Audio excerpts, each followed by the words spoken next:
Now, before we talk about making decisions to raise a healthy child, I want to talk for a couple minutes about 4 emotions that can interfere with you making good decisions. We're going to talk about guilt, fear, hopelessness, and anger. These are very common emotions, and the thing is to keep them in proportion. Remember, we talk about managed emotions, not no emotions. So let's start with guilt. Guilt actually helps us by letting us know when we've done something in the past that we shouldn't have done. If we're thinking about doing something in the future that we shouldn't do, that'll get us into trouble and backfire on us. But sometimes we feel guilty because we know someone else doesn't like it, but we're actually doing something that we should be doing. So, ask yourself 3 questions. First of all, have I, for example, said no to a child? I feel guilty about it, but I should say no to the child about that. So is this a guilty feeling I'm going to ignore? So think about that.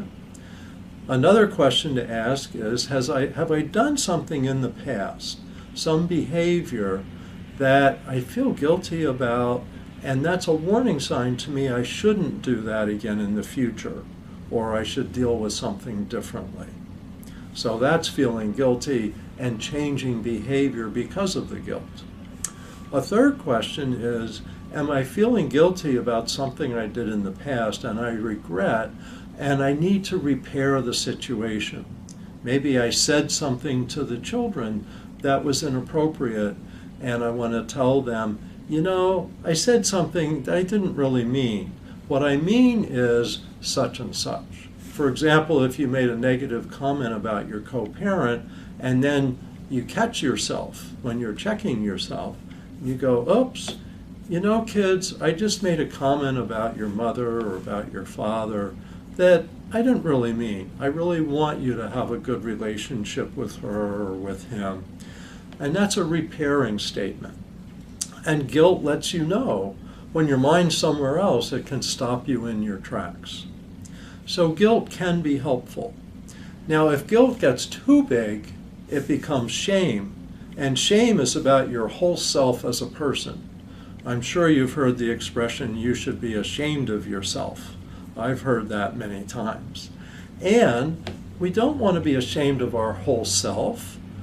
You're a good person, and what we want to do is look at the behavior, because even good people do bad behavior sometimes. So, when you feel guilty, ask yourself those 3 questions. Am I feeling guilty, but I should ignore it because I should say no or take whatever action I am? Or am I feeling guilty and I should change my future behavior? Or am I feeling guilty and I need to repair a situation that just occurred or occurred in the past? Now, the next emotion that can become overwhelming sometimes is fear.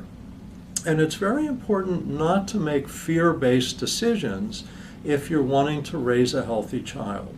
You need to keep the fear in proportion, just like you keep guilt in proportion. So ask yourself, is my fear in proportion to the situation? Now, it often helps with fear to ask somebody else, what do you think? Am I overreacting? Am I underreacting? So you get another opinion. Because remember, flexible thinking, we often can't think of everything ourselves, so it helps to ask someone else. It could be a friend, family member, counselor, somebody else.